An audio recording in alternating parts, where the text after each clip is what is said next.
welcome to anybody watching this. So today I'm going to be building a little macro pad from Keyhive.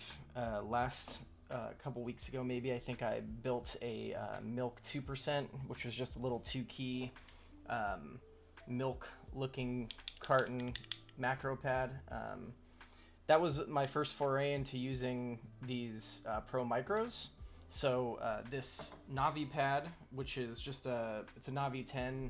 It's just a little 10-key macro pad. I think it's mainly used for people who maybe miss their navigation row if you're using like a 60% keyboard or something even smaller, as well as their the arrow directional pads there. So it also uses the Pro Micro. It's probably going to be fairly simple, although I did say that about the Milk 2%, and that ended up taking me like 2 hours. And part of that was because I was not any kind of well-versed in the Pro Micros at all. So I feel like now that I have a little bit more of a handle on the how to deal with the Pro Micros, I think it should be a little bit easier and faster. I've not seen many build guides like the Milk 2%. There's no real videos of people doing this. There's no real build guides out there. Now, to be fair, the Navi10 does come with all of the instructions printed on the back, but it's fairly standard if you've done these through-hole soldering projects or through-hole soldering keyboard projects, because it's essentially the same thing. You're putting in the diodes, you're putting in the resistors. This one has an LED on it, so you solder in the LED. You put in the Pro Micro headers. You solder the switches. Then you solder the Pro Micro. This has an optional of soldering a piezo buzzer to the buzzer pads for audio output. I don't have that, but you know, maybe you do, or maybe one day I'll do it. You know, this is not too bad. Something that I do like about the this Navi10 is it does come with this little diode and resistor bending tool. It's not, I mean, bending the diodes, bending the resistors is not that hard. Once you kind of get the idea down and what you're doing, you get into a rhythm. But it is nice to see that they included something like this on there, just to throw your diode on there and bend it down. That way you know it's at a perfect angle and a perfect spacing for the rest of this. So I will be using that only because it has it, and I would be stupid not to. So let's just jump right into this. I don't believe it'll take too long. I think it'll probably I think ultimately it'll take me less time to do a 10-key macro pad with actual diodes, resistors, and LEDs than it did for this 2-key macro pad that was just literally the Pro Micro and the headers. All right. So yeah, first thing, soldering in all of these diodes. They don't have on here. It says use the lead bending tool above to bend the leads. Solder the diodes with the marked side of the diode oriented with the markings on the silk screen. If that's not apparent to anybody, if you've never done this, or you're not sure what they mean when they say the marked side of the diode, when you're looking at these diodes, there are it's probably really hard to see off this harsh light, but there is a black bar on the diode, and that almost always is facing, when you're looking at these pads, you've got a circle pad up top and a square pad below. That black bar is almost always facing the square pad, and that has been, even though it doesn't say it on the instructions on the back of the Navi10 pad, it does. I did check the Keyhive website, and it does have the black bars facing those, so it's fairly standard. I kind of assumed that to be the case. All right, so I've never used one of these little lead bender tools, but it just says you center it in the middle and then you just bend them down. I mean, that's fairly simple. Yeah, I mean, I think that looks right. I guess we can see how well that fits. I would imagine it fits pretty perfectly. Yeah, I would say that's pretty perfect. So, yeah, I think you'd kind of be dumb not to use this lead lead bender tool, just because it makes the most sense. So again, that's just sticking it right in the middle, and then bending these down. You can bend them down at the same time. It kind of makes it easier to bend them down separately, just because it helps keep that centered.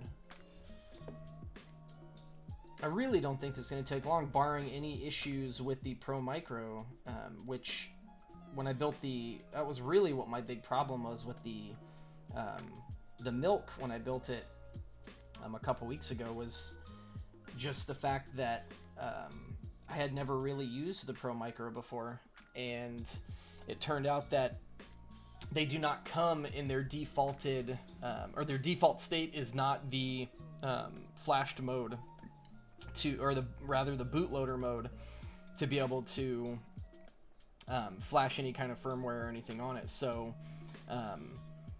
I was very confused while I was trying to do it. I was downloading a bunch of different pieces of software trying to figure out what was wrong with it, and then Regilicious, who is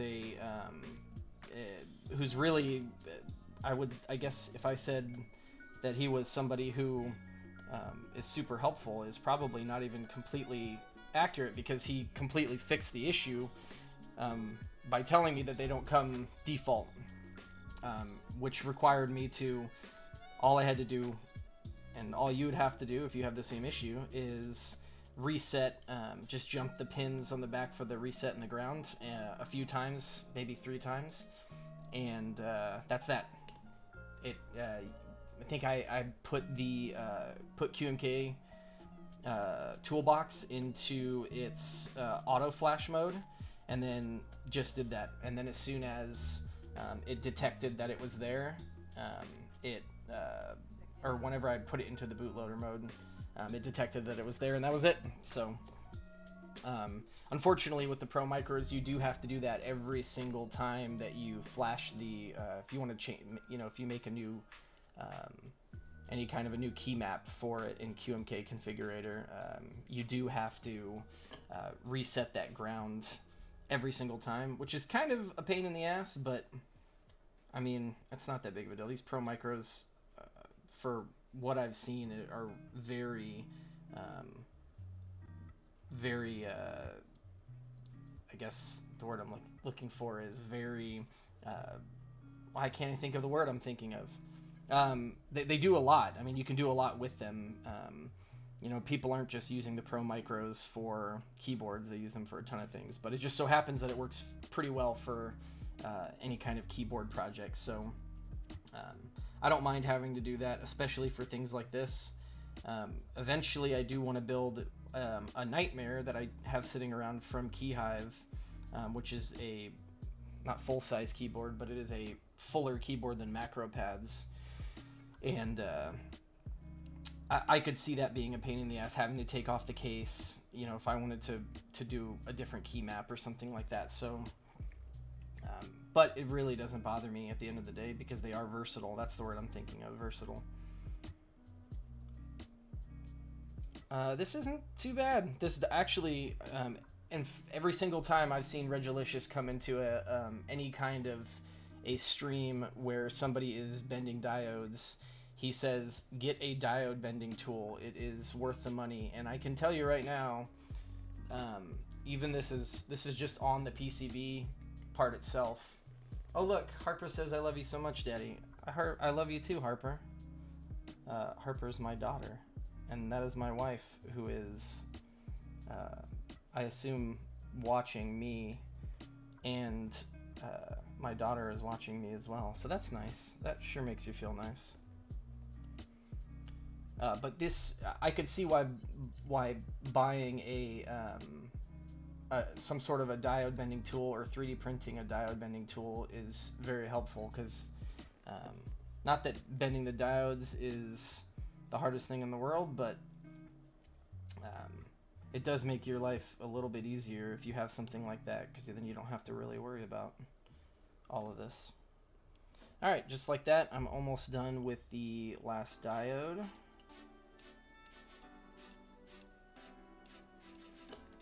very simple. And the diodes, again, almost always have a very specific orientation. In this case, the black bars on the diodes do have to face the square pad, but that's it. That's the only. I believe that's the only orientation.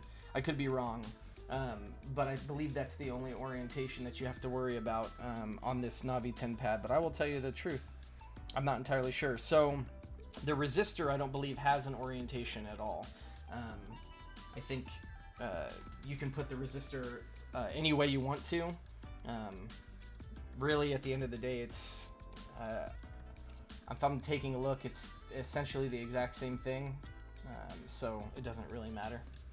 You can use this also with the bending tool here.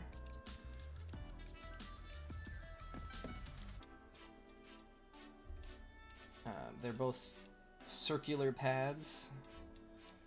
It's pretty easy. Now, I will say the one thing I should have done here is waited to do the resistor afterwards, because I do have a lot of the diode pins in the way, so that's what I'm going to do. That will make my life significantly easier. Alright.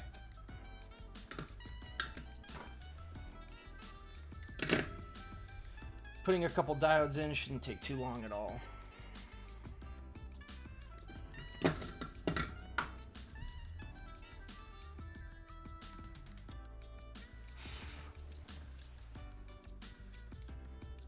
These don't take much either, which is nice. Kind of just heat it up and put a little bit of solder on it, and you're good to go.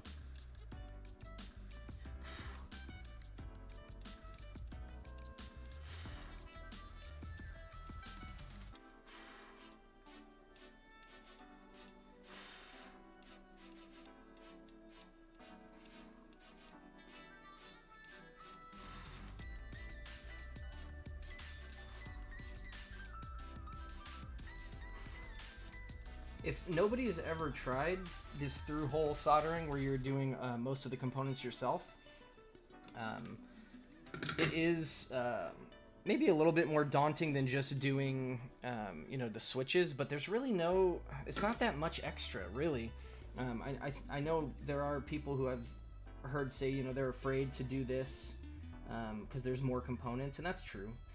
But, you know, for what it's worth, I mean, this is really no different than putting switches in. Yeah, you're working with maybe potentially smaller little pieces, and smaller pads than you would be if you were just doing the switches, but it's not really that much of a difference. Really, it's the same thing as soldering the switches, and you just take your time. You know, soldering is not... someone's probably going to tell me I'm wrong on this, but soldering, I don't feel like is an art. It's just one of those things you get. It's not too terribly hard at all, at least not for this application. I know someone will say, oh, well, you know, try and solder a full PCB, and that's true. It's probably significantly harder to do a little bit, you know, different stuff. But for what it's worth, for these aren't bad. They're not too hard. I will say that I probably could have made sure that these were a little bit straighter on the front, but it's not worth, you know, desoldering these for any reason just to put them on, so I will deal with it. You could get really meticulous with this, I'm sure. I mean, you can take a look at mine and maybe see. From far away, they don't look too bad. If you look really deep in there, you might tell they're not as straight or perfect as they could be. But again, I'm not going to get too meticulous with this, because this is just going to be a very quick build. And if I really wanted to fix it later on, I could, but I'm not too worried about it. Alright, let me trim these.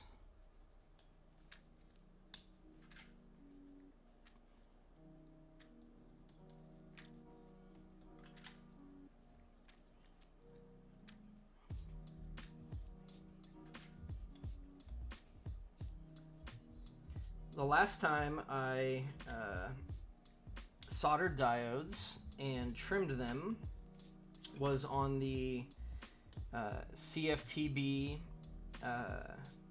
Romeo 40% build, and I did not show it in the stream. I don't know if you can still see the past video, but I did not show it in the stream, but I messed up when I believe was trimming the diodes. I think I cut it too close to one of the diode pads and damaged, maybe scratched it a little bit, and I had 6 keys that were at the bottom of the keyboard, down at the bottom here. Actually, while I'm thinking about it, I can show it. I had these keys, 1, 2, 3, 4, 5, 6. None of these worked at all. And I emailed Brian at CFTKB, told him what my problem was. He got back to me very quickly and told me exactly what I had done for the most part. You know, either you had clipped it too close to the pad and you damaged the pad, or there was a gouge in one of the tracer lines that you can see on the PCB. Basically just said, you know, you can check to see, put some sort of a jumper between the 2 specific pads that were right next to each other. If that did not work, then it was likely on pad further away across the back of the keyboard. And of course that ended up being the problem. And so I had to just solder in a big jumper wire that went across the entire back of the PCB. So all that to say, I feel like I'm being very careful now whenever I'm trimming these, just to make sure that I don't trim too much, because I don't want to fall into that issue again. Okay, now we can put the resistor in.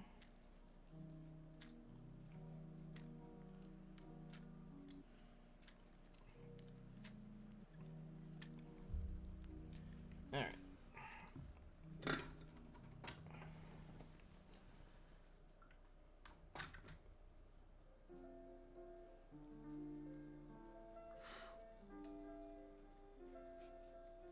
Whoops.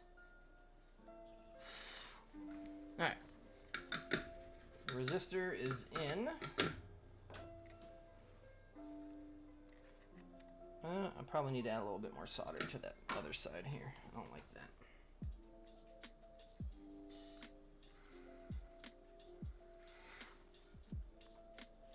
Yep, that's better. All right, clip these legs.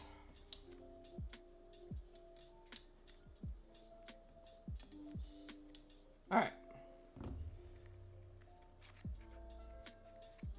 So that is the diodes and the resistor. Diodes have the specific orientation and the resistor does not.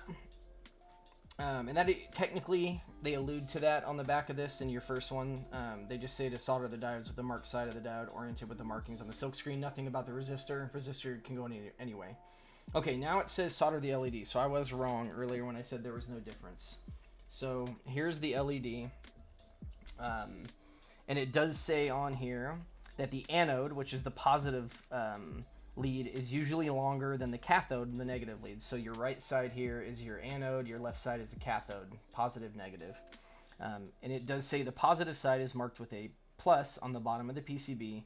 Make sure to solder the anode positive lead to that hole. So you can't see it on the top because that's not the top of the bottom of the PCB. But if we look on the back, there is a circular and a square pad on the bottom.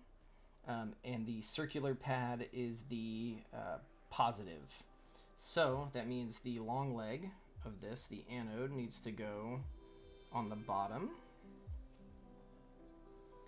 So I will hold that in place while I bend these down so that I keep it nice, and that is something I will be meticulous about, as I feel like I need to be.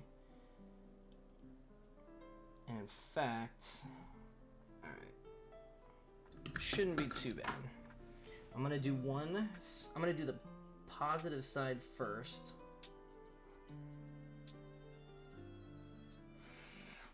Then I'm gonna pull it up to make sure that it's straight here. It's on there pretty good. Okay. Let me just do the negative side.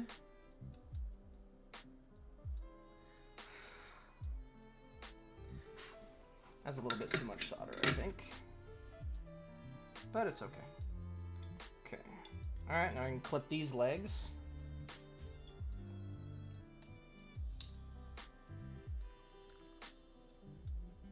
Whoop. I felt myself clipping the little bit of the solder there. Probably okay, but I just don't want to mess with it. Okay, LEDs in, resistors in, diodes are in. Next thing is to solder the Pro Micro headers. It says on the bottom of the PCB, place headers in the correct rows, middle for micro USB, outer for mini USB model. The Pro Micros that Keyhive ships with these Navi10 pads are the micro USB, so it'll be the inner ones that you put, and it'll be easy to match them up. You can see there's 2 rows on each. It'll be the ones on the inside. And they say hold them in place while flipping over the PCB, place on a flat surface, keeping them straight. As possible when soldering, placing the Pro Micro on them loosely can help with alignment, which is true. Solder the header pins to the pads on the top side of the PCB. Top side. Interesting. Well, that makes sense. Okay, so I've already kind of fitted this just to see what would make sense, but given that on the back of the PCB, it specifically says that the chip side is facing in, that means it's got to be like this instead of like this. It makes the most sense to use the long pins going into the Pro Micro. I don't believe there's a specific... you don't have to necessarily have... it's all just a bunch of tin and metal anyways, so it doesn't really matter where it's at. But I think that makes the most sense. You know, if I'm putting in the small header pins here and the long header pins here, that makes the most sense for this. Especially given that you're going to be able to see the top of this. Actually, I guess you won't, because the switches are going to be over it. So you kind of do want it to be the smaller ones anyways. So that's what I'll do. So really, one of the best things you can do when you're soldering these header pins in is you can put it down and then just soldering one specific spot on it. Or sorry, 2 pins. So the top and the bottom pins would work well. And then you can, you know, make sure that your alignment is straight. Hey, how you doing there? How's it going? Thanks for coming in. I wish I knew how to say your name, but I don't actually, and I will feel bad if I butcher it, so I just will let you tell me how to say it so that I don't sound like an idiot more than I already do.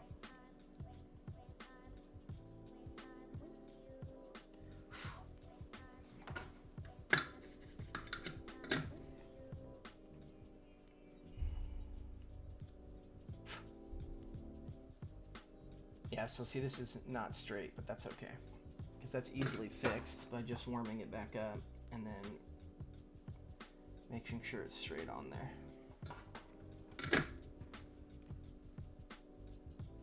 Really, it's probably worth doing it with the other side as well. Don't worry about the name. You can just call me Can if you want to. That works. I can call you Can. Thanks for showing up, Can. I appreciate you coming in here and watching me do whatever this is and making these little things.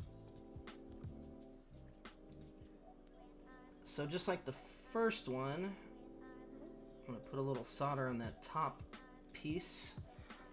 You can see it is not straight. So what is this? So this is it's called a Navi10 macro pad. A website called Keyhive makes it. It's just a little 10 key macro pad.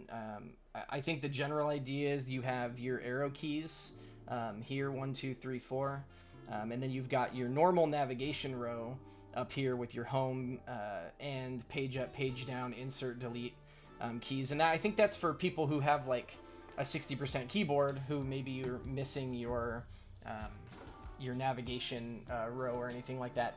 I don't miss my navigation row, but it, you know, sounds fun to make and sounds fun to have, so I figured I'd just do it. So you've missed all the boring parts, technically, Can, because I just did the diodes, the resistor, and the LED. So now I'm putting in these Pro Micro header pins to, you know, to make sure that this can be controlled. And I'd say that is pretty perfect and straight. So now I'm just gonna solder the rest of these pins in. Yeah, it's not bad. You know, these are fun little projects anyways. You know, doing this kind of stuff is pretty fun. So, hey, thanks for following. I really appreciate that.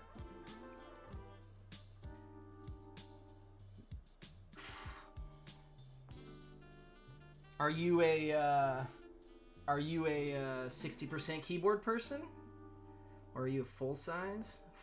What's your preferred keyboard layout, if you don't mind me asking?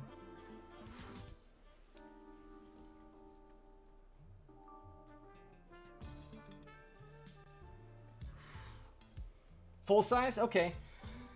Yeah, I can, you know, obviously I think most people start with full size keyboards, given that that's what most, you know, if you buy a computer, especially, I don't know how old you are, but I mean, I remember when my parents, we bought our first computer that we used in our family room. I mean, every computer back in those times, and I believe now, come with full-size keyboards. So I think everybody is a full-size keyboard person for sure when you start.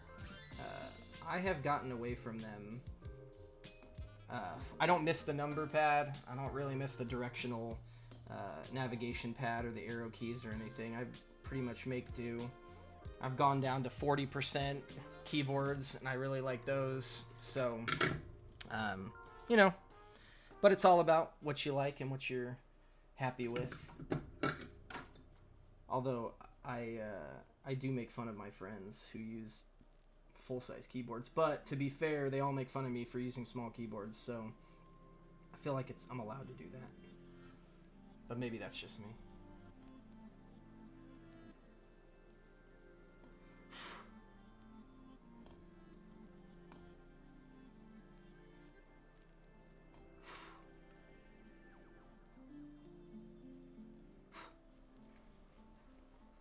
No, I do not. This is, I mean, I have a bunch of different keyboards, but if, like, this is the one I use on this computer. So it's 60%. It does not have the arrow keys. It doesn't have the number pad. It doesn't have your navigation cluster. If it had the navigation cluster and the arrow keys, it'd be a TKL, 10 keyless, and then if it had the number pad, it'd be full size. That's the one I use at this computer. I also have this this plank, which is an ortholinear. This technically does have arrow keys. These are all arrow keys right here. Yeah, this I don't use too often. And then not too long ago, I built this CFT KB Romeo, which is a 40% keyboard. And this, I mean, all these things function on like function layers. You know, I'm using this middle key here and this control key here to either go up a layer and be able to use like a dash for the J or a plus for the K, or using control in J, K, L, and H for arrows. So it does, I could understand people not like, it is, yeah, and I think that's the thing, like people are so used to the arrows that the idea of getting rid of the arrows, it really messes with people, and I can see it. I mean, it took me just even to get used to a 60% keyboard, which is really not, I mean, it's not crazy like this plank right here or that Romeo. I mean, this 60% I feel like is, 60% is a good thing to start with. But it does take a little bit of getting used to. But I mean, if you like a small form factor keyboard like this that you know, doesn't take up as much room on your desk, you can get a 65%, which typically do have arrow keys. It's the same size as this, but they shorten a couple of your keys here on this row to be able to throw in a couple extra keys so you have your arrow keys. 65% I feel like a lot of people feel like is the perfect size keyboard, you know, from a compactness and functionality standpoint. But yeah, I can see, I can totally understand. Thank you, I really appreciate that. I mean, I would say, you know, I would take all the credit for it, but there are some great people out in the community who build these things. I mean, the amount of people who are supporting the mechanical keyboarding community are really great. And these, with this Navi10 pad that I'm making right now, Keyhive is the people who make it, and they've got people who like this guy who designed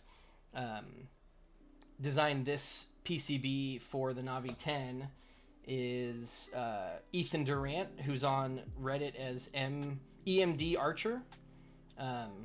So, and I believe I have seen his name out and about.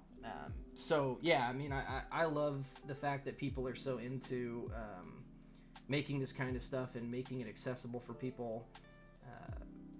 So yeah, I mean, but I do appreciate this stuff is fun. This stuff is, it's a cool hobby. I mean, you're learning, you know, if you learn how to solder, you can kind of do a lot of stuff. The applications are fairly endless. So, but it is fun, and I do enjoy it.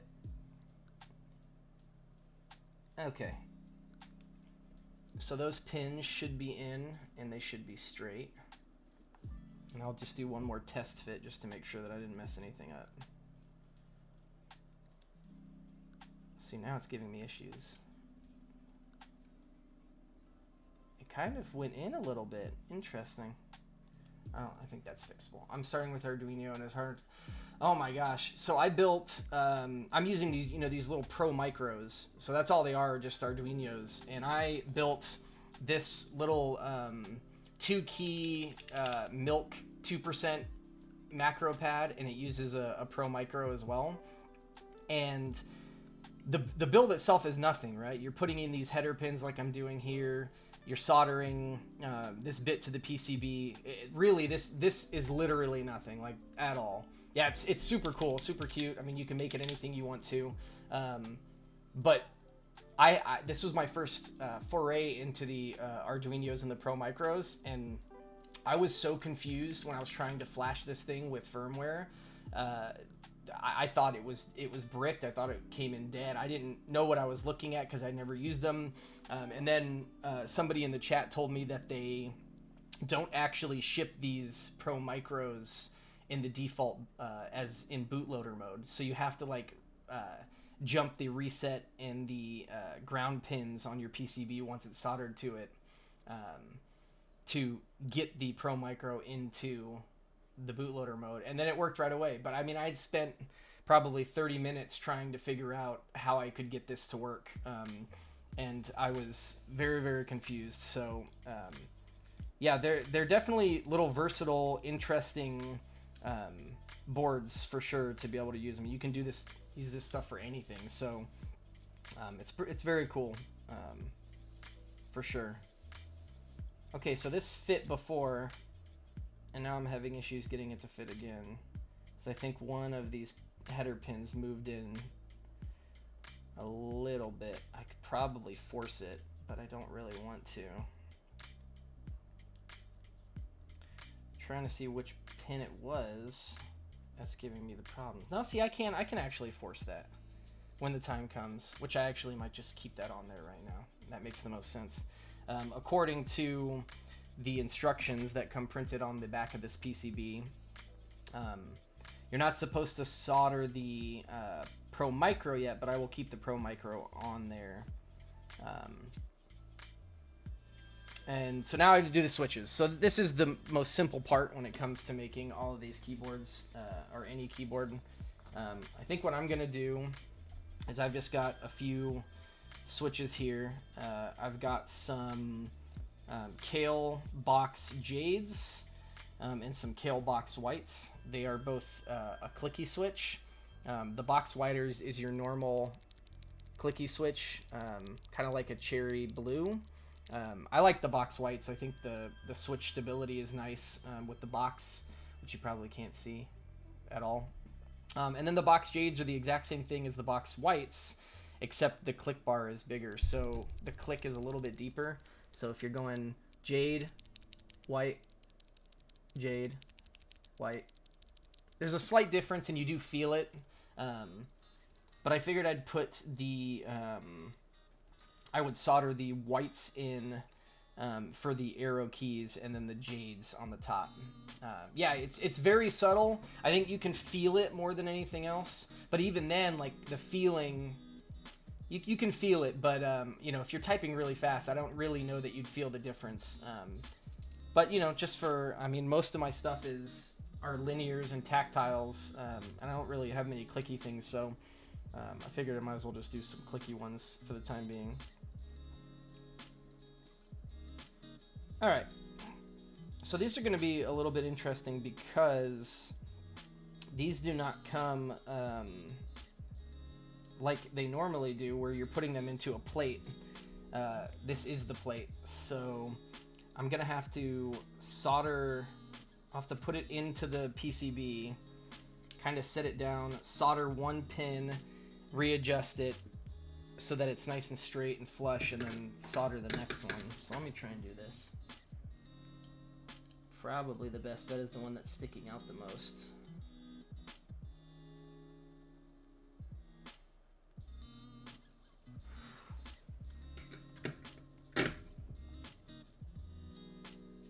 That's in there pretty good. Alright, that's not going anywhere. I can just finish soldering this out. I think this needs a tiny bit more solder here. That actually might need more solder all around. I feel like that goes in a lot further than normal PCBs because there is no extra plates, so need a little bit more solder to fill it.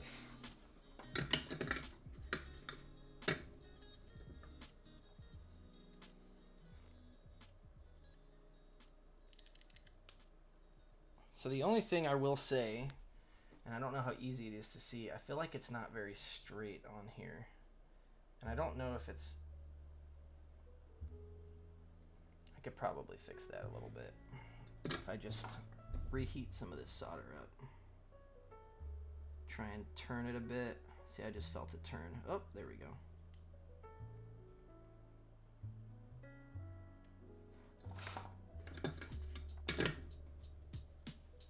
Yeah, that's significantly better.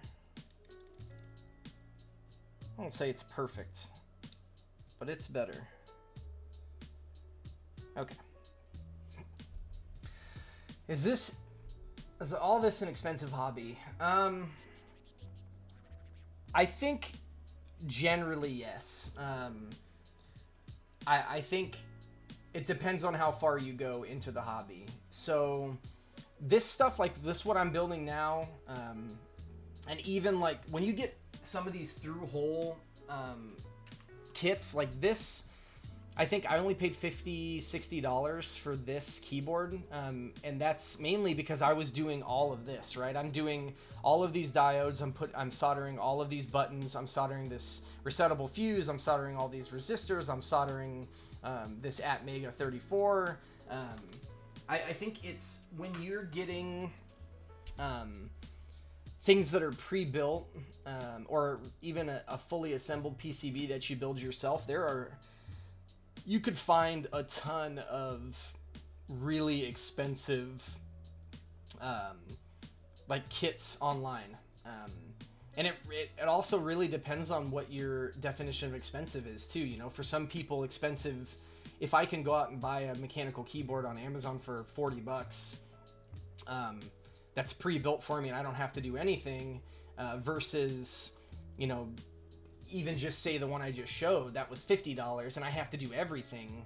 You know, that you have to weigh whether or not you really want to do all that work for, you know, what really at the end of the day, what's the reason? If it's something you just want to do because you want to make your own because it sounds fun, then that's cool. It's probably worth the extra $10.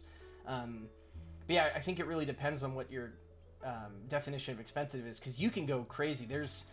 some really good keyboard case and PCB makers that you have to spend $1,000 to get a PCB and a case, and functionally it's no different than this keyboard right here, or functionally no different than what I'm making right here, just that it has more keys and somebody, you know, spent the time to make it. So it can be expensive, and there's a lot of different components to why it's expensive. Yeah, it's cool. I think that's, at the end of the day, that's what it is, right? I think most of the hobbies that people do are I think any hobby that you can do can be expensive. You know, even stuff that doesn't make sense of that it can be expensive. You know, reading is a hobby. It could be expensive if you buy a book every week because you finish a book a week. So, yeah, I mean, it's all in moderation too. You know, you gotta make sure that you're not blowing your finances just to build a keyboard. So, you know, that's one aspect for sure to it. But yeah, it can be very expensive. If you ever get a chance and want to look, I mean, you can go to Geekhack, just Google Geekhack, and look at some of the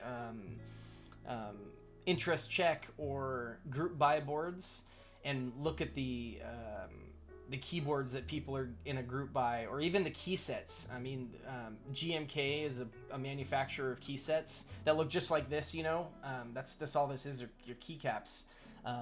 But they make them in these group buys that can get really expensive. You know, you're looking at sometimes $150 for just a base set of keycaps, and people eat it up.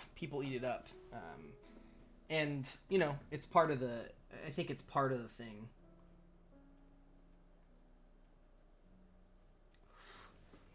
Yeah, it's expensive. It can be, but then, you know, there's always ways to make these things cheaper. There's always ways to do it a little bit differently. There's enough Chinese manufacturers that are making key sets that look as good as the expensive ones. They might not feel as good, but they look as good. You know, so at the end of the day, it's, do I need a super expensive key set to say that I have it? Do I need a super expensive key set because everybody else is getting it? Or is it just that I actually really like it? Which could totally be a thing. You know, I'm not opposed to buying those. I think if I really, really like the key set at all, you know, I mean, what's your hobby? Like, that's a good question. What would you consider one of your hobbies, or your main hobby?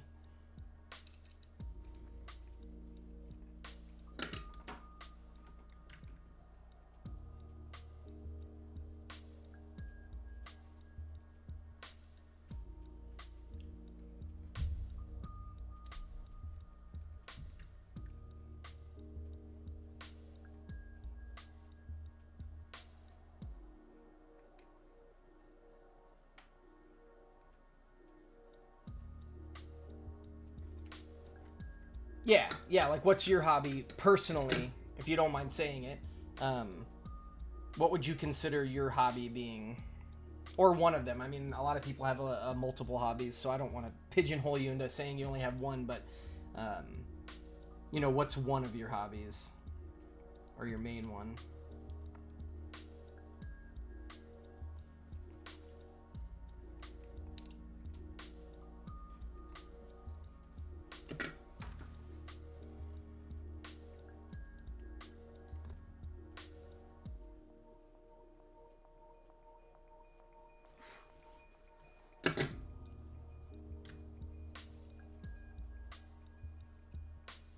Ooh, that is ugly.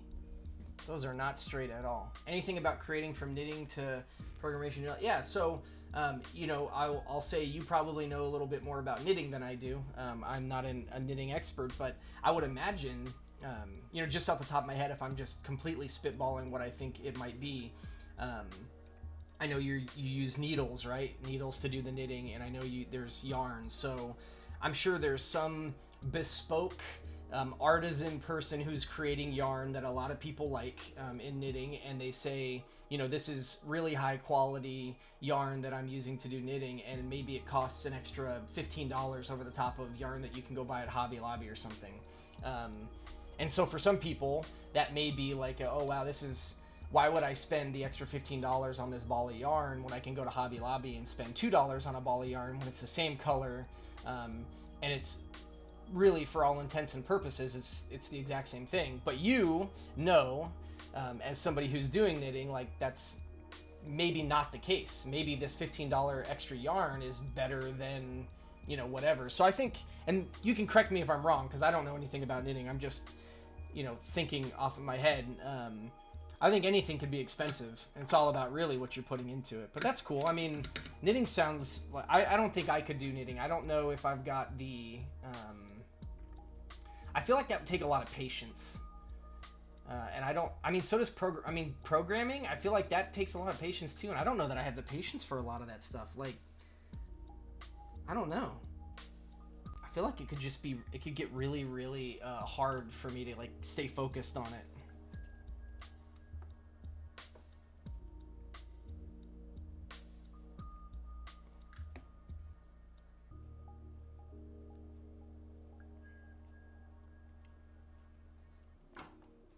Yeah. I mean, sure. You know, I think it's all about, you know, how you deal with the differences in this stuff. You know, for me, soldering this keyboard is, you know, it's to me it's nothing. I mean, to me it's the labor of love that goes into it. I'm sure is much like you in knitting or you in programming. You know, it is, you just do it because you like doing it, and you know, other people might not understand that fully, like myself. So, you know, it's all good. It's all, you know, anything you like doing. That's what I try and tell people. You know, I'm an art director in my day job, and I try and tell a lot of the people that that aren't artists that I work with, when they say stuff like, "Oh, I really wish I could create art. I really wish I could do the art that the artists do." And really, at the end of the day, I tell them you can. You know, being an artist is not something that you are born with. That's not something, you know, I think some people are born with the eye for art. I mean, but I think also a lot of people know what looks good. Yeah, I am an art director. And so, you know, I think, you know, anybody can be an artist. And really anything that people do can be considered an art. So, I think it's kind of the same thing, you know, where you're really, anything you're doing is, if you like doing it, then you're going to continue doing it. You're going to do it no matter how tough it might be. I'm a 3D. Oh, okay. Right on. So what do you want to do when you're done, when you graduate? I went to school when I graduated with my bachelor's in 2011, and I went for graphic design as my major, and then 3D animation as my minor. So I have a slight understanding of what it is you're doing, although I'm sure college has changed a bit, and it also depends on where you go to college. I don't think my art school was that great. So, you know, I hope that the stuff you're doing is pretty good. But it is worth asking, you know, what do you want to do when you're done with school?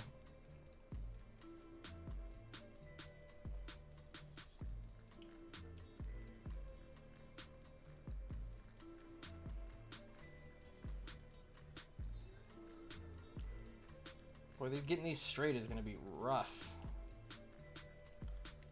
I don't know yet. I'm good at every class. That's good. I mean, that's, you know, I think a lot that goes into it, and there's a lot of one-trick ponies. I think, you know, when I'm hiring people for our art team, that's one of the things I try and look for is, well, I'm always going to have a need for somebody to come in and be just a really badass 3D artist. And I think most people are going to have that need. And there's nothing wrong with just coming in and saying like, hey, I excel at this specific thing. And that's what I want to do. That's great. But it is like when I'm hiring people, especially when they tell me, okay, you can only hire one person, and I know we have a need for multiple different roles. I'm obviously going to look for somebody who can, you know, act as a dual or triple role or something like that. So that's good. That's good to be good at you know, more than just one thing. Although again, there's nothing wrong with being good at just one thing either. The good news is that as somebody who's a 3D animation and digital art student, you know, there's enough stuff going on. I mean, there's a ton of different industries that you can get into, and you know, excel at that and be successful at what that is. So, I mean, I've kind of gone all over the place. I started in like learning and development. I was developing like really crappy courseware for the government, and I've rolled into now where I'm working at like a semi-small quasi game studio, where we're doing like training VR games. So I mean, you can do a ton of stuff. I mean, there's more than enough out there that you're going to be able to find your pick. So yeah, absolutely. You know, just keep doing what you're doing. If you're good and you're good at everything that you're doing, like, you're further than I was when I graduated college. I'll say that. I was not. I don't think that I was the best graphic designer coming out of my program, and it's partly why I feel like I'm better as an art director than I was as a actual artist, because I went and got my master's in project management in 2015. So I have a little bit of a management side and project management side that I feel like blends well with an art director role.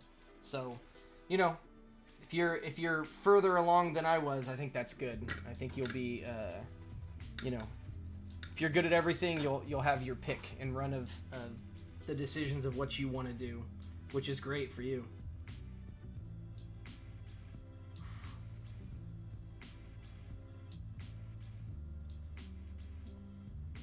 So this, I will say, is probably the toughest part, which is funny because I talked about how this was the easiest part of the entire build, was going to be putting the switches in. But because you're not putting them in a plate, you have to align them yourself. And that definitely makes things a little bit harder to make sure that they're aligned. Although, I guess you don't have to align them, but how annoying would that be to look at these things after the fact and realize that they're not aligned? That would be sad.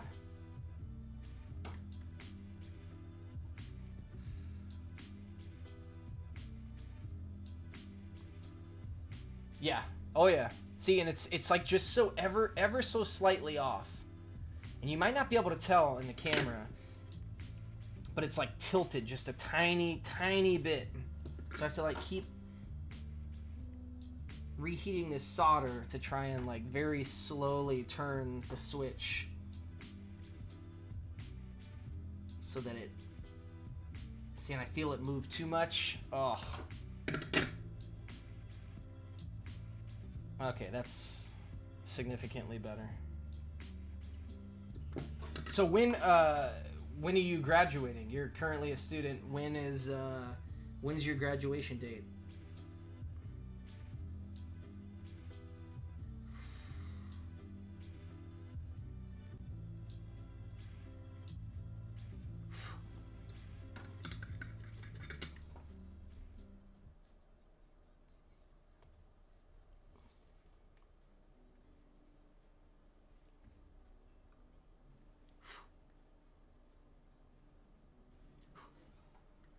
Next year. Oh, all right. Finished my second year this Friday. Wow. How has school been with all this COVID-19 stuff going around? I can imagine it is interesting to say the least.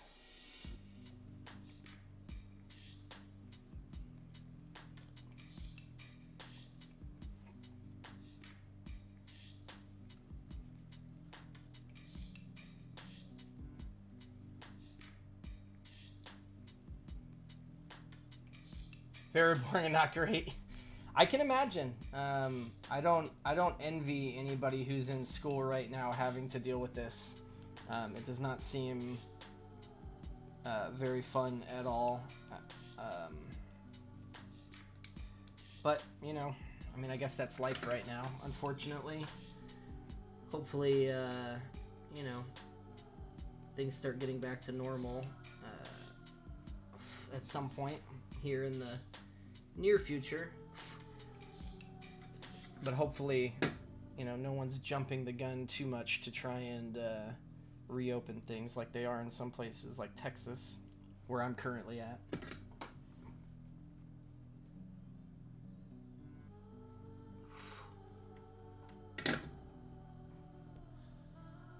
Oh, it's just so slightly off. I'm gonna overdo it. I can feel it.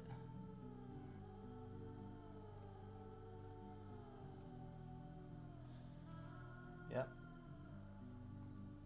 Actually, no, I didn't. That's pretty good.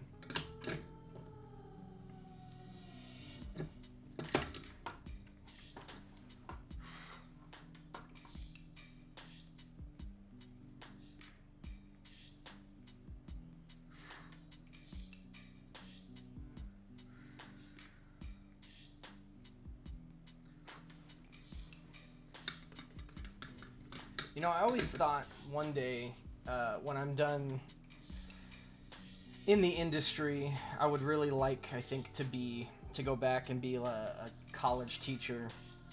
Like I said, I think my art degree or my art classes in my art school was not the best. I don't think I learned as much as I could have, and I think part of that was because, you know, being a graphic design major, I went through. I think in our school we went through like 3 professors in the time that I was in school. So there was no real cohesive, you know, teaching style, I think, that we were used to. And I always felt like I could do it better. Like I always had these ideas of this would have been a great project for me to do. And it's not something that I got to do. So maybe one day I can go back and be a teacher. I would like to think so. I do. You know, I like seeing people ultimately do better than me, and I think that's kind of, you know, as an art director, most of my job is making sure that the artists who are on the team have everything they need to do their job. So, you know, I like seeing them do well. I like seeing them make good stuff. So yeah, I would like to. I think that translates hopefully to teaching, but you know, you never really know.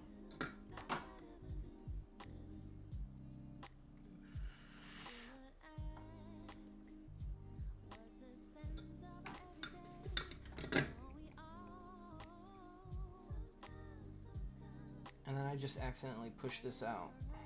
I didn't mean to do that. So I'm going to have to try and reflow this solder and push this switch back in without having to desolder it. Should be easy. Yeah, what do you know? It was as easy as I thought.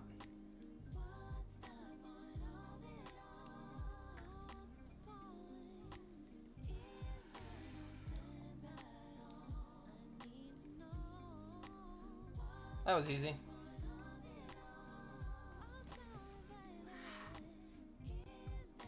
I had to take that Pro Micro. I thought I was going to be able to keep that Pro Micro on, just so I didn't have to refit it back on there. And then I realized that there are 2 switches that you have to solder on underneath the Pro Micro. So please be a teacher. Thank you. I really do appreciate that. That makes me feel really good. Yeah, you know, maybe one day I might be a little too young. And I think, unfortunately, I will have to go back to school if I want to teach at a college level in an undergraduate program. I think I'd have to go back to school and get a, you know, some sort of an art degree at a master's level, which I'm not opposed to at all. I think currently I can teach a project management class or a project management degree with my project management masters, and I don't want to do that even a little bit. A teacher of 25, do they have a master's in what they're teaching? I guess that makes a difference. You know, if they went straight from being you know, their master's program or whatever to being a teacher.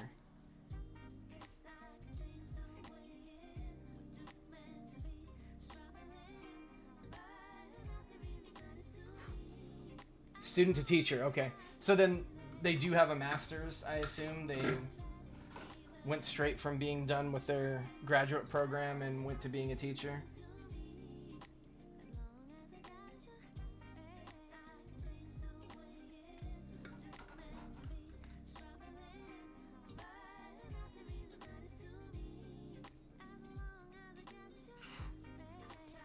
In Canada. Oh, okay. Okay. Yeah, that's a good distinction because I don't know either. I mean, to be honest, I would think that it's got to be fairly similar, right? I mean, the university and colleges that are in Canada have to be somewhat similar to the U.S., but it could be completely different. I mean, you guys get... wait, am I thinking of another place? You guys get free education, right? Like, you guys get to go to college and not have to pay for that stuff? Or pay in a different way, rather? Like, you guys don't have to have ridiculous student loans, correct? Kind of. Pay less, yeah. Yeah, no, the education system in the U.S. is ridiculous.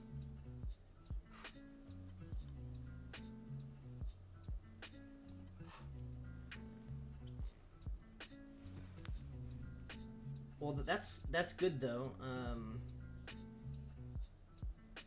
I would hope that everybody then in Canada will, you know, I think a lot of people in the U.S. are limited at a certain point. You know, somebody who might want to go to college, you know, maybe decides they can't because they don't have the means to start, or maybe they don't even have the means to get some sort of a student loan, which is probably not very common because I think people will prey on the people who need student loans. So I don't ever see that being a real true problem. But, you know, there might be people who can't. We have free hospitals and school. We pay ambulance and books. But not the main things. Okay, yeah. Yeah, I mean, you know, I know there might be people who would like to go to school and get a higher education in the U.S. and they don't have the means to. So it's good that you guys there, you know, anybody who really has the desire to, probably for the most part has a means to do so, which is great. I highly recommend school and higher education. And I know it's not for everybody, and that's something too. So, but it definitely is something where you can learn a lot. Hey, what's up, Regalicious? I decided to do the Navi10. I really do want to wait until for the Nightmare until you can get on, just because. And I almost thought about doing the Maypad as well, and I know I wanted to wait on that one too. So I'm just gonna do the Navi10 today, and then I will let you know. Ooh, maybe. Maybe we'll see. Yeah, thanks for dropping by though. I'm glad you made it home safe, and I hope you had a good holiday today.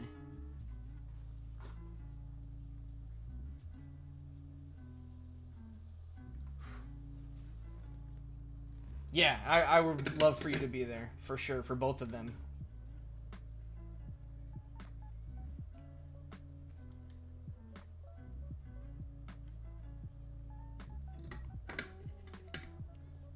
Regalicious is one of the great people I was talking about earlier who designed these PCBs. Not this one specifically, but I do have two PCBs behind me that he either helped design or designed himself. And I'm really looking forward to creating those. Hey, what's up, Marlon? Welcome in with your corgi emote. Get that corgi emote out of here. What's wrong with you? I actually don't care. But because it's you, I have to say something. Best emote? Come on. Give me a break. What's wrong with you? Best emote. It's a corgi. They're little puff balls, man. They're cute though. Okay, the Charizard one might be better. I think the Charizard one's better. You're telling me that the Charizard one is not as good, or is... Yeah, you're telling me it's not as good as the Corgi? Pfft. You know how much I hate to tell you you're wrong, but you're wrong, pal. Alright, I'm just checking these solder points here. Probably adding a little bit more. There's more solder needed because you don't have a plate for that distance and that spacing like you normally do. I am not dissecting. I am building this little Navi10 pad. I'll have to go. Okay, well, hey, appreciate you stopping by. Thanks for talking with me. And I hope you join me when I make the next things. So good luck with the rest of your school.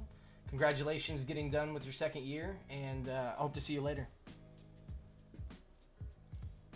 Marlon, this is a Navi10 macro pad. When I say Navi, I do mean like the Navi. It's just a little macro pad for basically making a 60% keyboard 10 keyless if I wanted to. Like you just said the other day, you have a 10 keyless and then you bought a separate numpad. It kind of would be me like making a little 10 keyless board here. I'm not going to use it for that, I don't think. I haven't really decided. I'm gonna flash the firmware to be like the arrow keys and the regular navigation cluster because I don't know what to do with them yet. But I do intend on doing something with them, something different. I just don't know what yet. But yeah, I mean, it was a little fun, another little fun tiny build. It's almost done. You came in at the tail end of it. I think really the only thing I have left to do is to solder this Pro Micro onto it. Clip those legs. I'll probably make sure it works before I clip the legs. It probably doesn't matter. But I just spent a lot of time trying to get, perfect timing so that you don't have to talk to me and watch me. I knew it. I knew it. Just gonna hurt my feelings like that.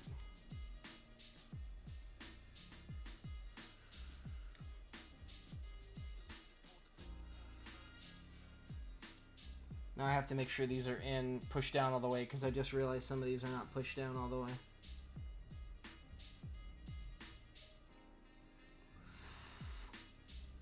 Can we speed that process up? No, I'm going to go very, very slow. Just to make you wait longer. So you can spend more time with me.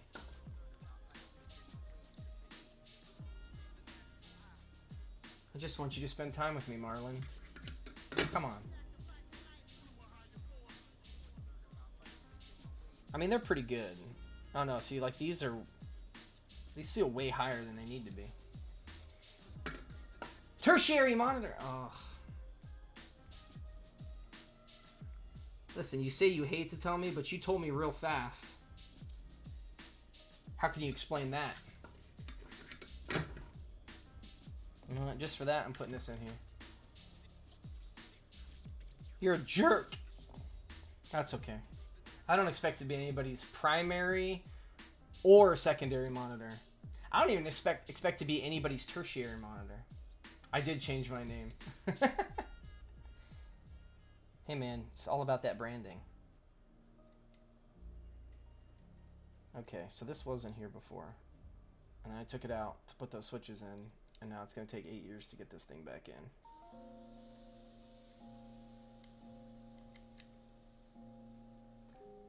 What? You know a guy who can make me a good logo? What's wrong with my logo now, Marlon? How dare you?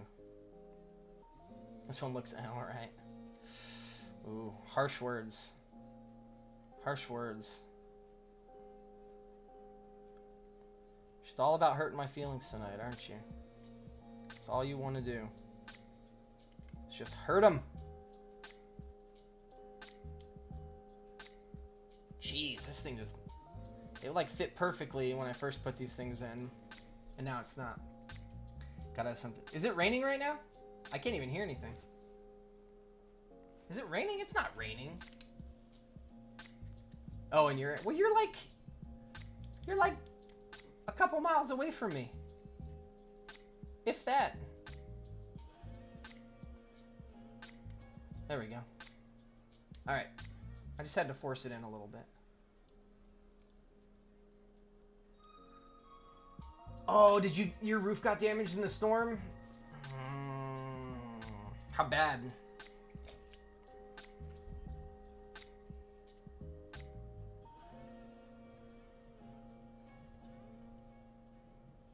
Oh, I actually hear the thunder right now. Roofers came by and gave an estimate. Ugh. So did you just... Oh, shingles out randomly. Okay.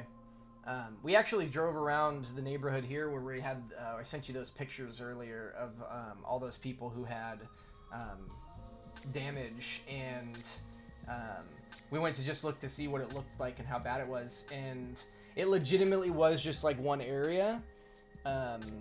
Yeah, I know. That's why I wanted to say when I texted you guys that it was not... that it was like some of the damage around the neighborhood, but it was literally one section of road that all that damage was in. And so I thought like it had to have been a tornado.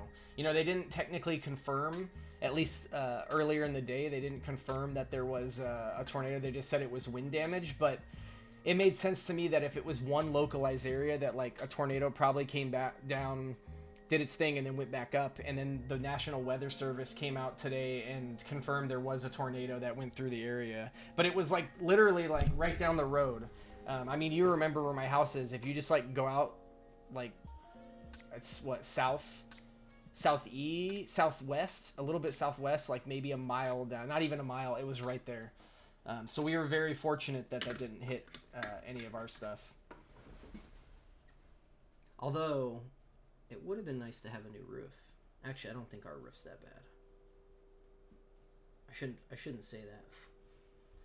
I'm gonna get what I asked for one day, and I'm gonna be mad when a storm kills my roof.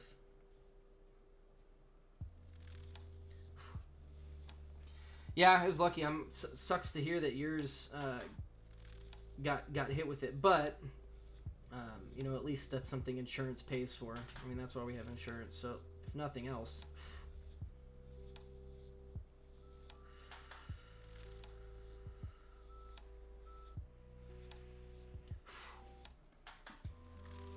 So this solder is a mixture of, it's just like tin solder, but it's got, I'm sorry, it's not just tin. Okay, I need to brush up on my periodic table of elements, but I believe it's SN60 and PB40. I believe SN is tin and PB is lead. No, not silicone. I don't believe so. I thought, maybe I'm wrong. You can look it up if you want me to, but I'm pretty sure it's a mixture of tin and lead, 60-40, and then there's a little bit of flux core in it. Yeah, PB is definitely lead, so I think SN is tin, but you can check me on that. But yeah, it's like a 60-40 mix, leaded solder, and then there's a little bit of flux in there to help. They say you should use a fluxed solder for this kind of stuff, so that's just to help it, like, I guess, like stick, make contact a little bit better.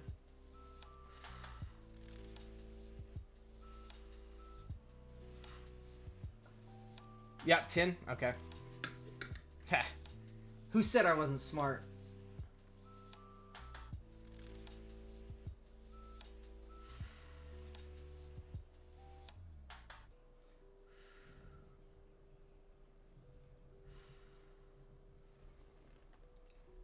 You're more than just a hat holder.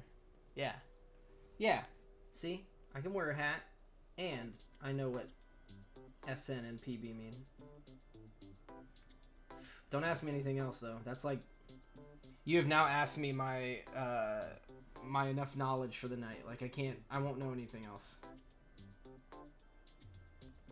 So don't even try. No trivia.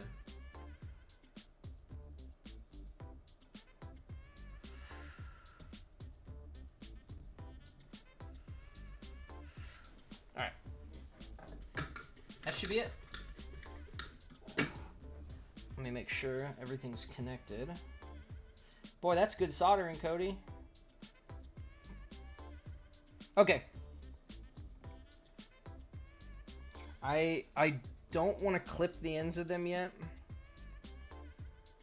I'm gonna wait. I'm gonna try and plug it in and do it first.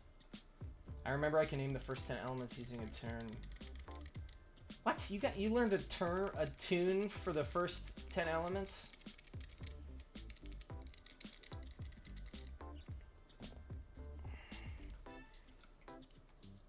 But I don't believe you right now. Gabby learned a turn for all 50 states! That's the difference. So you can tell the difference in education systems. You know, she went to Florida, or spent most of her time in Florida. You spent most of your time in Texas. And I spent most of my time in New Mexico, where really you just learned how to not get a girl pregnant. It's pretty much what it all was in New Mexico. That's all they cared about. No teen pregnancies. So you can tell there's a much higher no, that's valid. I mean, to be fair, we weren't teenagers, so I just saw that lightning behind me. Watch, it's gonna kill the stream. You could only be so lucky. Alright, let's do this. Okay, so it is plugged in. I'm getting red, which I don't know what that means. But I believe what I have to do here is I need to short the pins here. Let's see.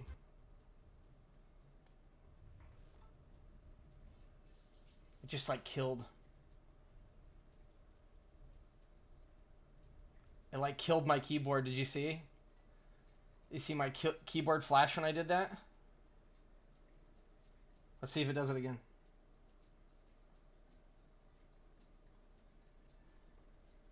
Interesting. Do I even have a green light? At least it didn't. I think it just like shut everything. Like it shut a lot of my USB interfaces down. See, this is gonna happen again. So last time when I built this guy, I didn't know what I was doing, and now I seem to be having issues. Interesting.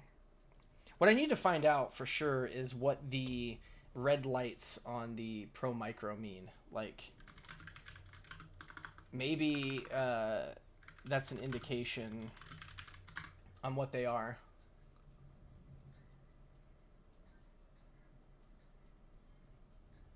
Interesting. See, mine's not flickering though. Huh. Mine's just solid. I have two solid red LEDs.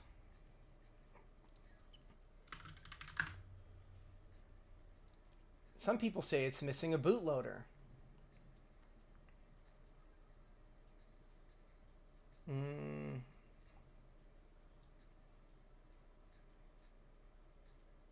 Alright, I think what I'm going to do, now that it's built and everything's on... I didn't miss any solder points.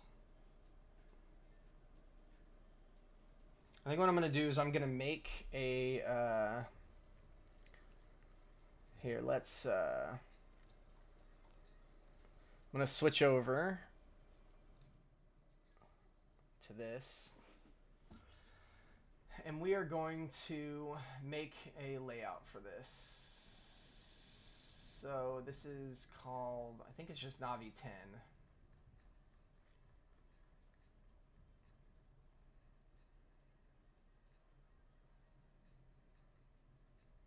Navi10 Rev 0, Navi10 Rev 2, Navi10 Rev 3. Yikes.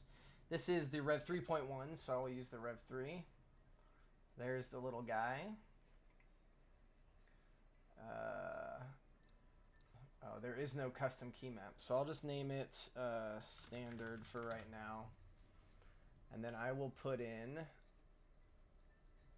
up, left, down, right, and then I'll just do all the normal stuff. Insert, home, page up, page down, end, and delete. Well, I can already hear the thunder. It's gonna brown out my machine.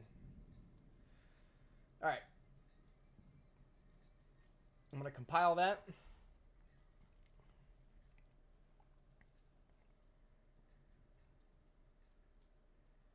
Now we wait. It's running though. Love the tater. The tater's pretty awesome, and I love that you get these nice little potato facts. No, it's not something I put it. This is actually from the website QMK Configurator. That's what it does when it's compiling. It puts the tater up. I wish I had made it, but I didn't. So thanks for making me feel like trash. It's your fault. All right, that's downloaded for flashing. All right, let me switch over. I will put on my QMK toolbox.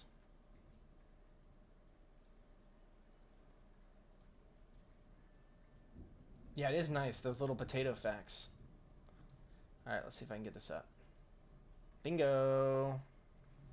Ooh, it's all covering everything here. Let me move it up. Okay.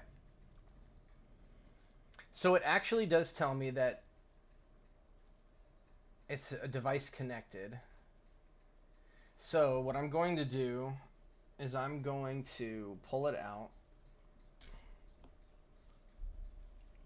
I'm going to open this Navi10. I'm going to auto flash like I did before. And I will plug this back in and we'll see what happens. Okay, so it didn't do anything. So what I'm going to try and do is I'm going to short these and hope it doesn't kill everything again. Okay, so it is now flashing, which is good. That's it. Done. Although I'm still getting a red light. I'm still getting a red light and I'm not even, my LED's not coming on, but it does say that it verified. So I'm going to unplug it. Let's kill QMK. Let's go back. Let's see. Whoops, that's the wrong way. No, it's not. Okay, it's plugged back in. The LED is not working though. That's unfortunate. I don't know why the LED is not working. I wonder if the LED is bad?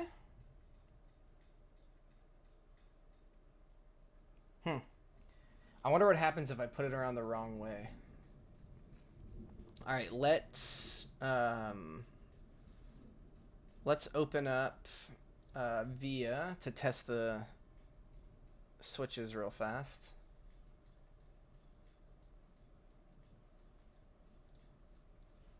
All right, let's put it up. Okay, let's see. So this should be up, left, down, right, and then insert, home, page up, page down, and delete. Okay, so all the switches work. That's good. That makes me very... I love how this thing pops up when I kill VIA. Okay, so it is fully functioning. The only thing I don't know about is why the LED is not working. There should be an LED on it. I'm not entirely sure. I don't know. I don't know why the LED's not working. I don't know if it's backwards or if the resistor is bad. I don't know. I actually have no idea why the LED doesn't work. It's not that big of a deal at all, but I would like to know and see if there's a way I can find out.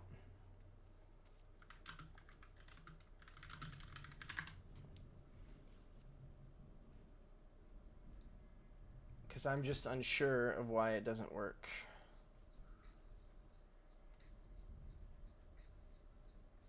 It looks like when it plugs in, it should just work. It's unfortunate that it doesn't work, but the whole thing itself works, so that really is all that matters. All right, let's... I'm going to regret this, because I'm sure... I don't know. Let me just mess with this real fast.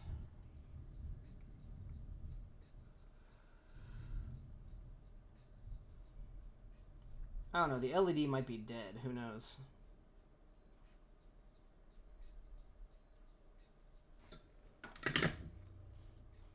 I'm interested to know.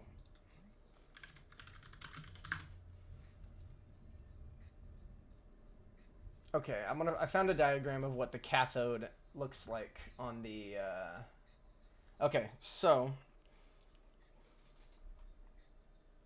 oh wait. Does that look right? Is it around the wrong way? I don't know. I don't know what I'm looking at. I'm not an electrical engineer, so I don't actually know. Oh, sorry, I missed what you said. Is it going to the wrong com again? No. Marlon, to answer your question, the reason it was going into the wrong com was the ROM com. The wrong com channel is because the Pro Micro does not come default in bootloader mode, and so it was reading it on my program, but it wasn't actually in bootloader mode, so I had to force it into bootloader mode. So this is good. Everything's fine. I just don't understand. I'm trying to look at this LED thing. They said the anode has to go down because that's positive, and then the cathode. Oh, there's a flat spot. Oh wait, they're all flat. What? So the anode looks like a weird. I don't even know what I'm looking at. Let me get a flashlight. I think it was right. I don't know what I'm looking at, though. I kind of am wondering if this is wrong. Like, if somehow it's around the wrong way.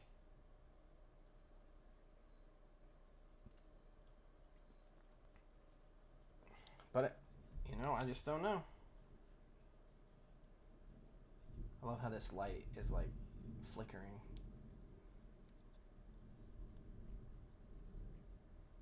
I don't know what I'm looking at here. I want to say I put it around the right way, but I feel like I did. I feel like it's around the right way. It's got to be. I'm not sure why it's not working. I'm gonna chalk it up to. I'm gonna chalk it up to the LED being bad, maybe.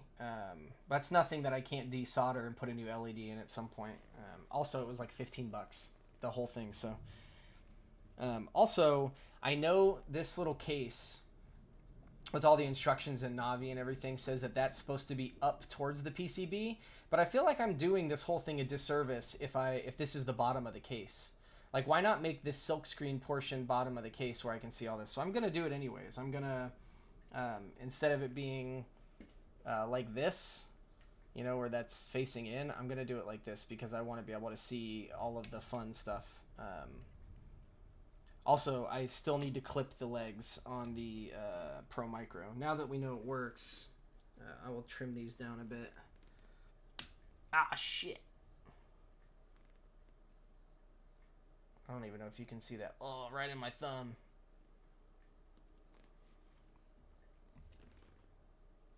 That is rough. These things are, I have to, like... I'm too wide, I am. Dude, this is so hard to clip these.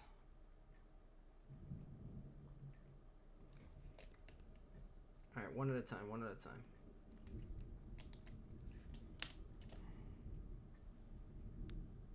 Who knows where these things are flying, though? They're all over the place. Hopefully Bennett doesn't grab any of them.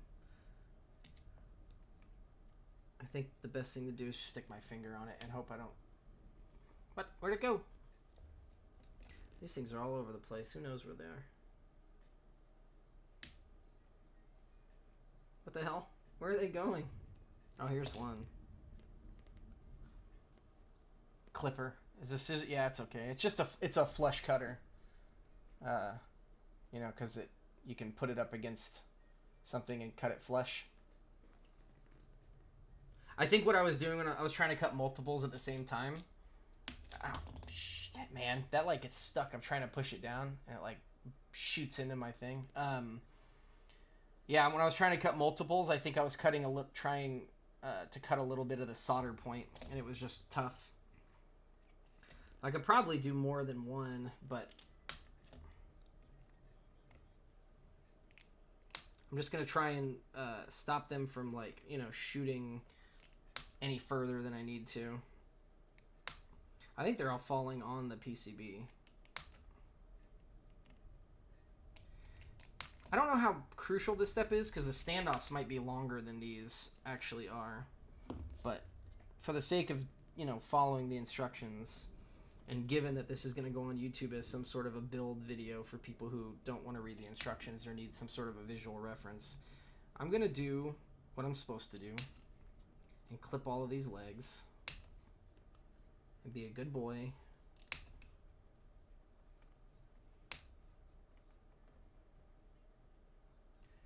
I know you're not used to me following the rules, Marlon, but I'm going to do it this time. For the sake of the video. And last one. Okay. These pieces are all over. Look at all of them. This must be a Yes, it's my persona. I was going to make a joke, but I'm not going to now. Okay. So this uses screws on each side and standoffs. So let's do one through the top. Oh wait, you know what I can do? Just screws through the top, put the standoffs on, and then screw the bottom in. Easy. Didn't have the word. Maybe. Maybe. Listen, I don't want to offend anybody, you know what I mean? I'm not in the business of offending people. Not right now. Maybe later, but not right now. But I was going to make that joke, yes. If you want to, listen, if you want to be a furry, whatever. Just do you. But I don't want to be one, so just don't let, you know what I mean? Yeah, I know. And then wait until I blow up big on Twitch, and then someone's going to find this video and be like, oh, Cody hates furries. I didn't say that. I don't say I hate them. I just don't want to be one. And if you want to be one, then, you know, you do you. So I think they gave me an extra standoff, which is kind of nice. I guess just in case I ever need one. I don't at this point, but I do have an extra standoff. Okay. So that's easy. You put all those in there, and then I'm just going to pop this little back on the end here. And I probably need a screwdriver with this, though, won't I? Yeah.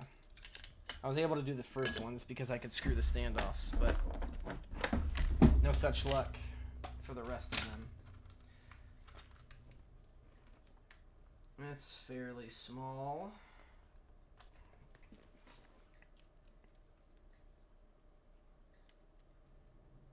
Yep.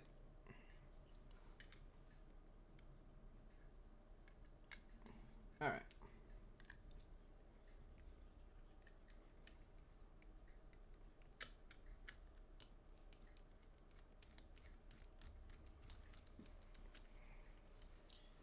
Almost done.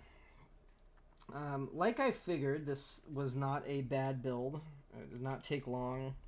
I think the longest thing was the switches, because the switches, surprisingly, because there's no plate, I didn't think about it, but because there's no plate for the switches to go into, it makes sense why it would be a little bit more rough to center those and get them straight. I will say I'll never take for granted a plate ever again, because having the plate to center those switches and make sure that they're looking good is pretty nice. But I still did it. And now I need to find keycaps to put on this. I guess I'll do that real fast too when this is done. I'll probably have to end up taking this apart. I'm gonna figure out why the LED's not working. I just imagine the LED's dead. Really, that's the only thing I can think of. Or maybe, I believe the resistor on here is specifically, the resistor is specifically for the LED, so maybe the resistor's bad. I don't know. It's got to be one or the other. Either the LED's bad or the resistor's bad. I just realized also that I missed two clips in the, or two headers in the Pro Micro, but you can't. I wonder if you can. Yeah, you can kind of see them. I missed them a little bit, but that's okay. All right, let me find some keycaps to put on this.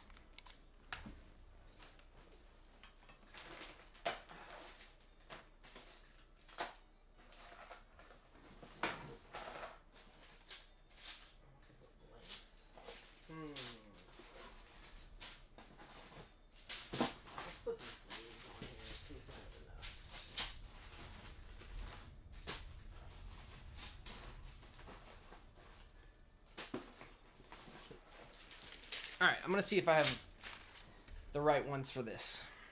This is just a bit that I got on through a grab bag. So I'm going to see if I have the right keys or keycaps for this. Let me get these pieces of metal out of the way here.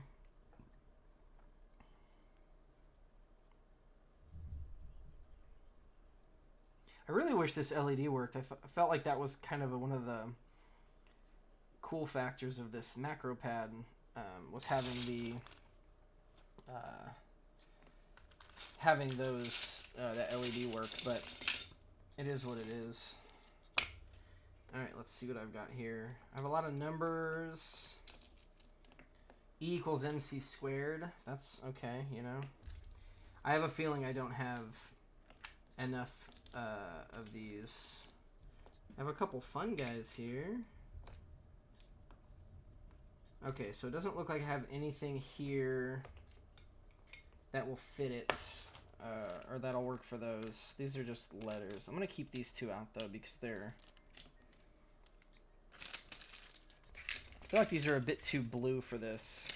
Blue and orange.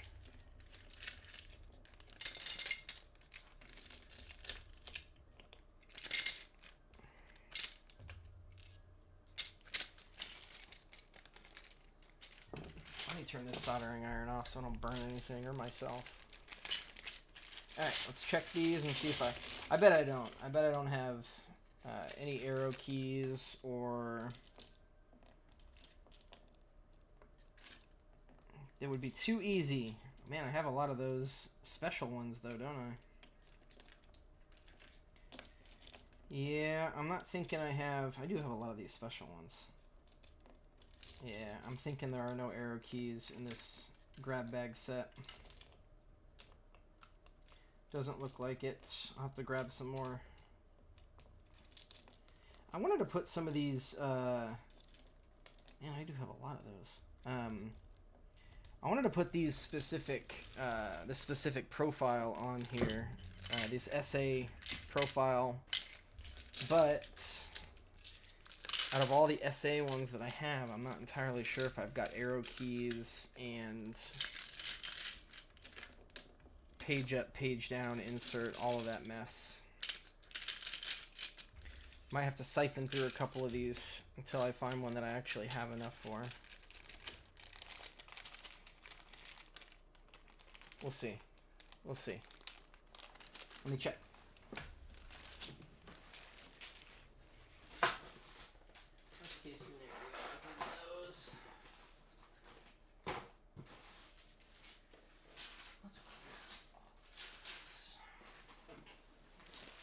Alright, I got backup. Alright, so backup is going to be these. For right now, I'm not going to look at those. Because I think I see arrow keys in this and page up, page down. But it's, I don't have many of these, so if I had everything I needed. Okay, so I have a delete. I have an end.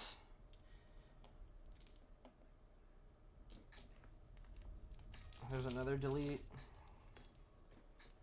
I have one arrow key. I have page down, page up. Damn it. I don't even have all of enough to do that.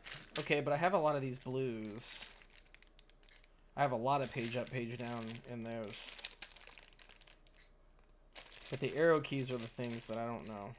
Alright, here's what I'm going to do. I'm going to put these back. I thought I could make this essay profile work, but I don't. It didn't give me enough in my grab bag. Oh, that's missing. Alright, let's grab a different one.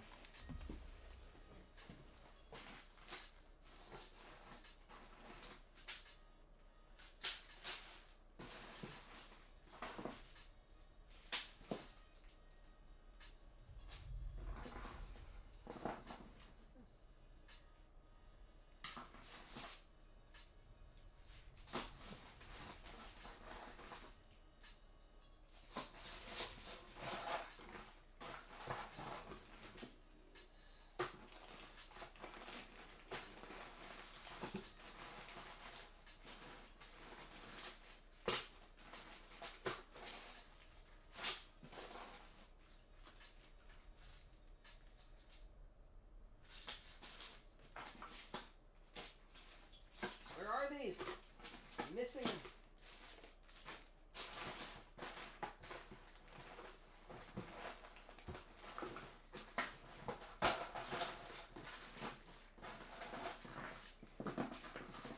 Why am I having such a hard time finding these?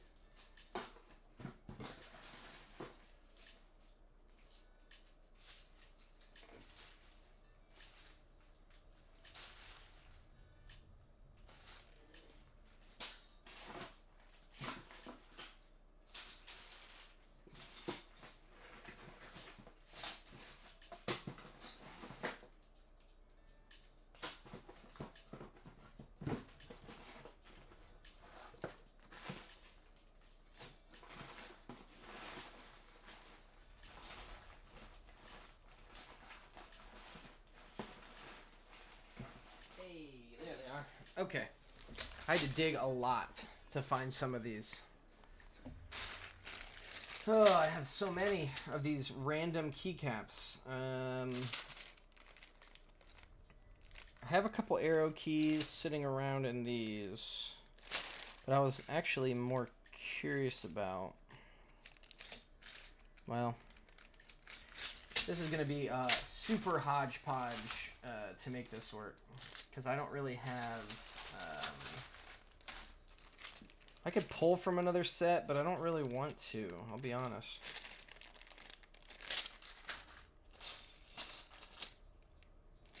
It's just going to be super hodgepodge. Sometimes that's the best, right? Alright, let's do these. You unplug this. Alright, so I need...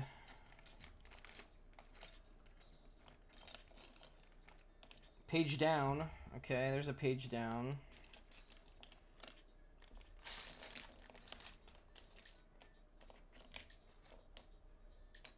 I think arrow keys are going to be the hardest to find, to be honest, out of all of the stuff that I've got.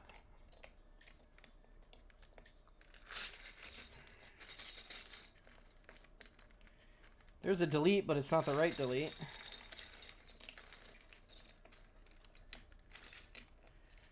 Like, I don't have a legit set to put in these. I have one page down. Killing me. M. I have one, look at this. One key. That's it. That is not going to work for me. I'm going to have to find... I'm just going to need like a bunch of random ones. Sucks. But this, like, I don't even have... I have one of the right ones in this. Alright, so this is a... I have an end. Page down, end. There's another end. What a lost cause. I do have some page down in this, but I already have a page down. Pause. Page down. Insert. There's an arrow key. It's just gonna have to be a hodgepodge. That's fine. I'm not too worried about it. Uh-oh, there it is. I'm not too worried about it. It'll probably still look good. Wait a second. I had another arrow, didn't I? Could have swore I had another arrow.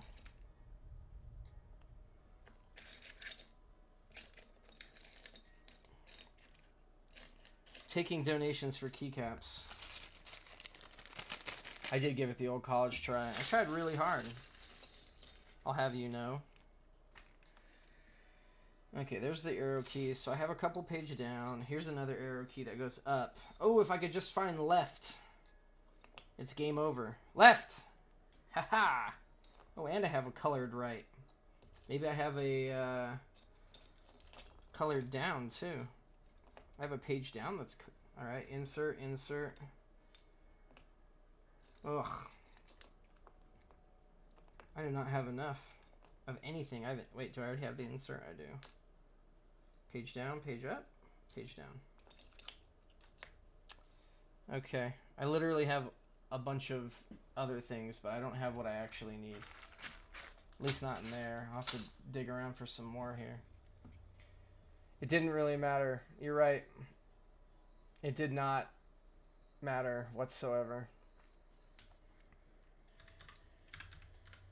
It's so sad. All right.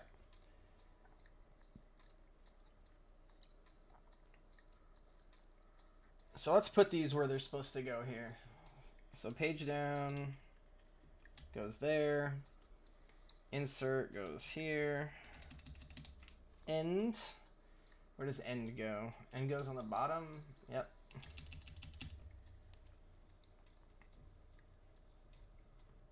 All right, let's put these. Or that might be down. No, that's definitely up. All right, put these two on the sides. Put the black one on the bottom, blue one on the top. Okay. So now what am I looking for? I'm looking for delete, page up, and home. That's what I'm looking for. I don't see them in here. Okay, so that's nothing.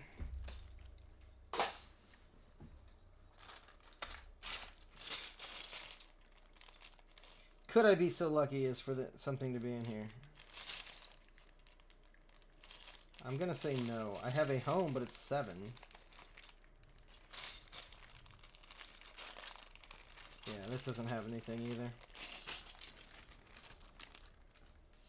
I'm just gonna put random ones on there, I think, for now. Just to get some keycaps on it. I can't really... I just don't really have anything. It's just so sad. No home. I got a scroll lock. I guess I'll just put these fun ones on it for now. I'll put an escape right there. I'll put an F5 right there. And I'll put another insert on this one. There you go. That's it right there. There's your little Navi10 macro pad. Harder to find the keycaps for it than it was to even to put it together. That's kind of sad, but you know, I'll get some cool ones for it eventually, and then I'll try and figure out why the LED's not working. It kind of bums me out that the LED's not working. It could be something I did. I won't put it past me. I'm not, I wouldn't say I'm smart, so as I keep dropping every keycap, who knows where they are missing. But I would say all of these are good to go. This is good to go.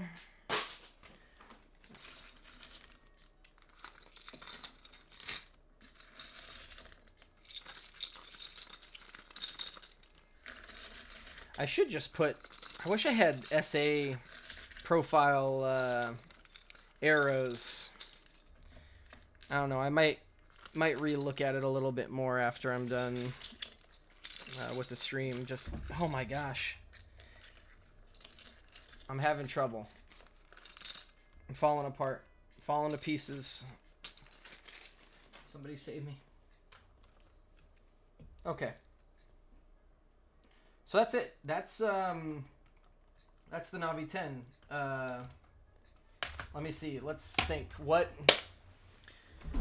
advice do I have on this one, like I did for the milk 2%? So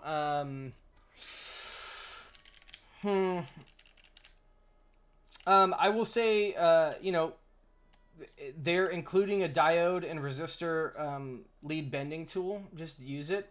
There's no reason not to, and it does make it the perfect length. I think that's the big thing, is it makes it the perfect length for putting into the actual holes itself. So no reason not to use that. For sure use that. And I will say the other hardest part, which is normally the easiest part of any keyboard build, is actually putting the switches in. And that was, in this instance, it kind of was the hardest part, because you don't have a plate to actually center and clip those switches into. So it kind of makes it a little bit difficult. I would say the best thing you can do is, you know, put one where you think it is, solder one of the pins, one of the legs, you know, look and see where it's at, and then, you know if you've got to twist it left or right, and then heat that solder back up so that it's liquid, and then make your adjustment, pull it off, let it cool, see what it looks like. It's going to take a little bit of back and forth, I think, to make that work, but you know, all in all, this is a fun little build. I mean, it's a fun little macro pad. It looks cool. It would look cooler if this LED was working, which it doesn't. You know, I'll plug it in one more time just to see if I'm an idiot.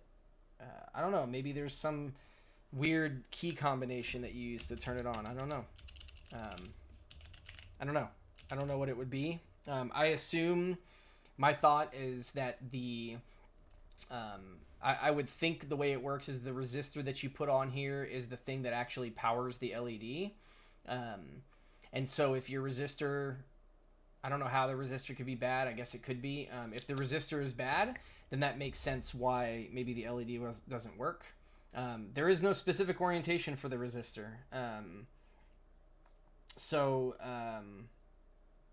You know, I don't know. I don't know why... I don't know why exactly that is the way it is, but yeah. So either the resistor's bad, if that's, you know, what actually controls the LED, or the LED's bad. Both should be fairly easy to fix. I mean, I bet I could buy another resistor and another LED, take this thing apart. You know, the Pro Micro is where it's at. I don't have to worry about that. So I could just desolder the LED and the resistors and see if maybe that works.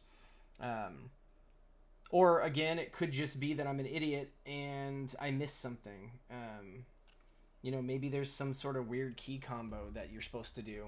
I don't know, but you know, all in all, is an pretty easy build. Not too much went wrong. I mean, it took me less time to do this one than it did the milk, and that was only 2 keys. So that's that. That's it. That's all I got. I hope this has been somewhat educational and somewhat entertaining. Yeah, buy one of these. If you need a little macro pad, or you need a little, you know, you went to a 60% and you're looking at, you know, missing your navigation cluster and your arrow keys. This thing's great. It's $15. It's fun to put together and it looks cool. So, yeah, appreciate anybody who stopped by. Marlon, thanks for sticking with me till the end. And I will catch you guys on the next one. Take it easy.